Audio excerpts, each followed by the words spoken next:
Hi, welcome back to Captain Punkro's podcast. This is your captain speaking, and today is the 22nd year anniversary for Final Fantasy VII. So, woo! Yay! Go play the game. It was phenomenal. So before I get into actual video game content, I want to briefly talk about my video game habits, which is Skyrim currently. I have been playing Skyrim yesterday, and since I'm so early in the game, like I got the Dragonstone and I'm going up to the Greybeards, like that's where I left off, that I decided in my random free time, besides screwing up things that I wanted to buy and sell, was to collect cabbages. So I go through different towns or whatever, and anytime a guard would come up to me, they would ask, what do you need? And I'll be like, I need cabbages. Can you find me cabbages? Even though they can't hear me. So I am a cabbage collector. So do magic, dark elf, cabbage collector. Alrighty, so we are going into first with the GLAAD Media Awards. GLAAD is an American non-governmental media monitoring organization founded by LGBT people in the media. And they're having a 30th anniversary awards this year, but they also decided to add an Outstanding Video Games award. And I'm super excited because, like, this is some progression we do need, because video games do actually show, like, progression with the LGBT as much as the society is. And there are tickets for LA and NYC Hilton to go to these, but they're $500. So I presume that all the nominees that do get actually selected will be on the GLAAD's website, which is glaad.org. So you'll probably hear about me talk about it, but to go into the actual nominations, so the nominations are Assassin's Creed Odyssey, Elder Scrolls Online Somerset, Guild Wars 2 Path of Fire, Pillars of Eternity 2 Deadfire, and Sims Mobile. Now, who I think should win is not anything that I'm not exactly aware of, but I think Sims Mobile should win, because out of all of these, I feel that, like, Sims has always made that an option for people to kind of go with whoever they want to. Assassin's Creed Odyssey, the actual main game, in itself is about Greek culture, and for me, the Greeks were never socially understanding of sex as like, oh, if I have sex with a man, I am gay, but if I have a sex with a woman, I am fine. Like, that is a Western idea that was not brought to them at their time. So I feel like a little bit that the game does have a choice whether you can do that or not. So it's like, they did make that choice. Ubisoft made that choice. But I feel like it wouldn't have been right if they didn't, because, like, at the time they were allowed to. Also, with Elder Scrolls, as much as I love Elder Scrolls, Somerset only has a transgender character that you have to help find the sister. So I feel like it shouldn't even be on the list, because, like, it's just one character. I know nothing about Guild Wars 2 and Pillar of Eternity, so I can't say, but there is supposedly a bunch of characters in there that are LGBT positive. Sims Mobile. I'm going for Sims Mobile. I hope Sims Mobile wins. So, cross your fingers, guys. I mean, if you have something against it, please put it down in the comment section, because I'd like to actually hear from you guys. So if you believe that I am wrong about my decision, you can tell me. So moving into actual games, I decided to pick February 15th because that is 16 days from the 31st of January, which will be 15 by the time you guys hear it. So February 15th, the first thing that comes out is Far Cry New Dawn. It's for PC, PS4, and Xbox One. The standard is $39.99 USD, and the digital-only deluxe edition is $49.99. And this digital-only deluxe includes the base game, as well as a number of in-game extras like Night Pack, Herc Legacy Pack, and some of the little other things that they give you is an SVD, Claymore, Sidecar, Motorbike, Wrath M249, Legacy Off-Roader, Hercling Outfits, M133M shotgun, and a RAT4 rocket launcher. And also, if you do pre-order, which you still have time, And I'm not being paid to say that, but please pre-order if you actually like the game. They will give you a unicorn trait skin for free. So yeah, you should pre-order if you actually like the game. If you're curious about what New Dawn is supposed to be, the game is supposed to be a standalone sequel to Far Cry 5. This is supposed to be 17 years after the original game, and Ubisoft North released a story trailer about a week ago, and that's basically what I'm running my information off of, along with online resources. So the premise of the story that we need to know is that Hope County survivors need to rebuild from the nuclear collapse that happened at the end of Far Cry 5. And in these, the survivors have to make a choice of not only making a dangerous alliance with New Eden, which is another group, and that's only because the Highwaymen, which are run by two women, that actually are a threat to them. So, before I get into like a little bit bigger about my feelings, some features of the game that I like to point out are fully customizable nameless characters. So you actually go in, you can customize, and there's not a set name like Dante or whatever that you need to be. You can leave Hope for expeditions.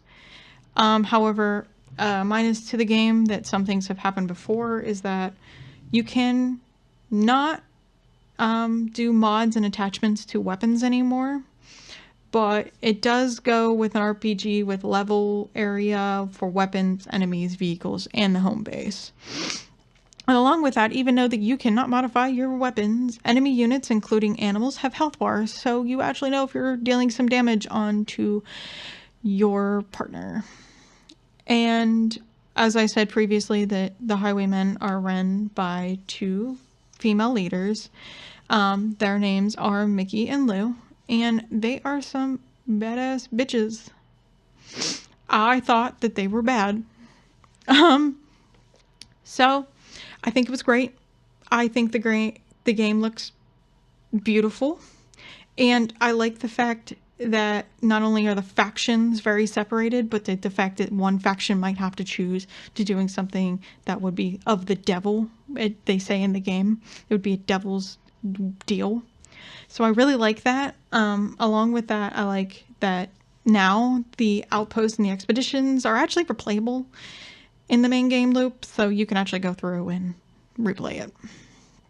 And I'm sad to say, for me at least, because I have followed the franchise, I haven't personally played all of them, but at least with this one, there are new and returning Fangs and Gun for Hire areas, but Boomer was replaced by an Akita named Timber, and they also added a boar in, which is weird to me, but I mean, it actually does fit in what the whole area is. But his name is Horatio, so you can also pick Horatio.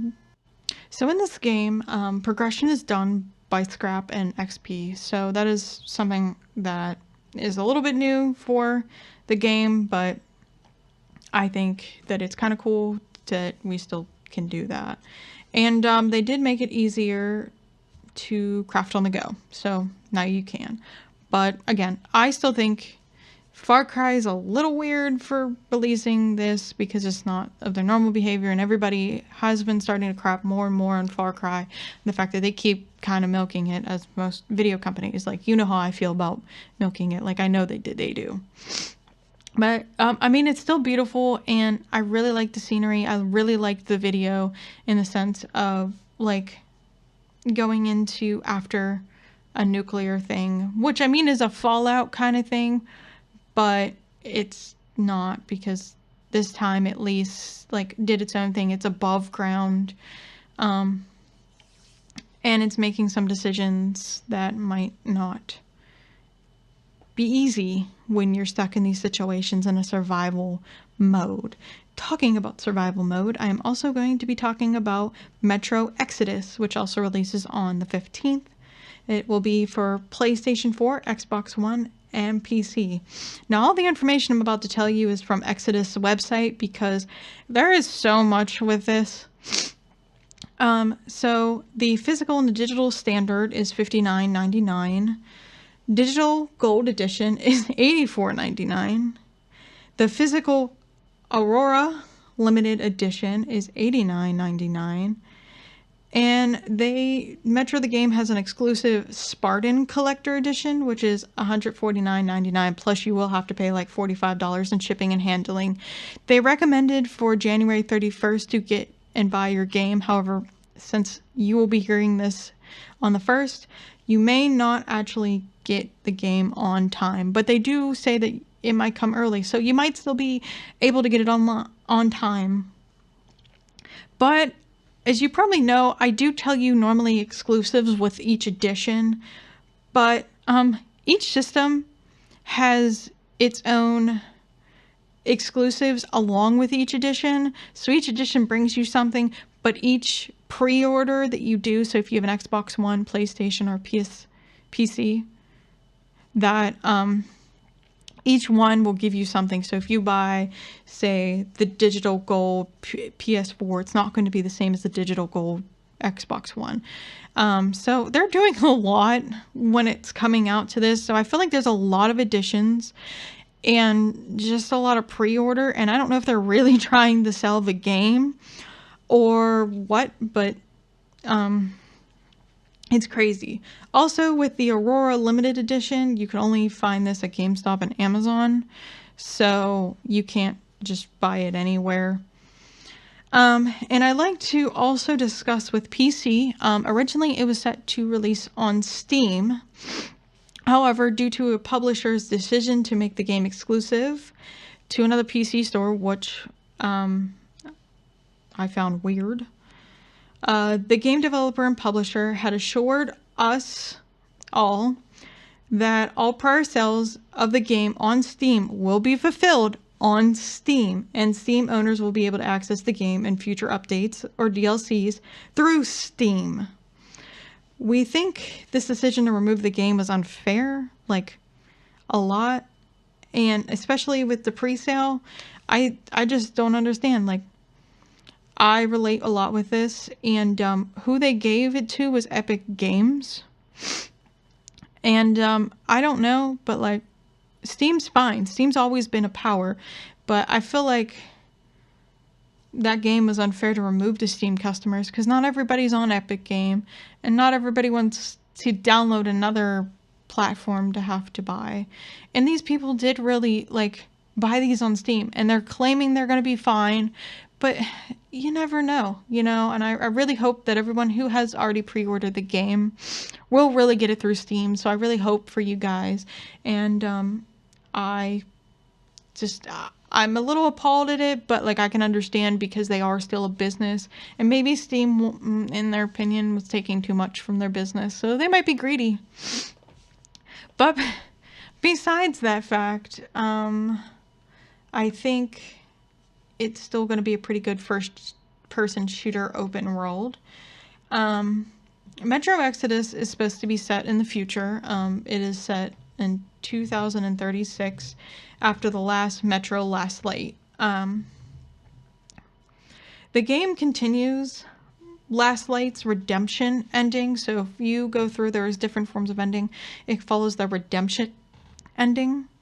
And you are going to play, again, Artyom, who flees from the Metro in Moscow and sets off on a continental spanning journey with Spartan Rangers to the Far East. Each of the 4 seasons will actually represent different things through his quests. So I think that's actually really kind of cool that seasons do affect things. So again, it is a first-person shooter open world. They do have mutated animals and humans along with wolves and bears who are a threat, but they're actually not mutated. They also did revamp the weapon system in the trailer. So you can see, like, you can actually kind of, unlike Far Cry, you can actually add attachments to your thing while you're sitting there, maybe in your backpack. So I wanted to talk about the seasons. So each season has a different faction, different hazards, and different mutations that are present during the game. From the game's website, it says that during winter, the faction is Hansa, the hazard is radiation, and the mutants are the demons and the watchmen. During spring, you will get a vamp of 2 factions, the Fanatics and the Bandits.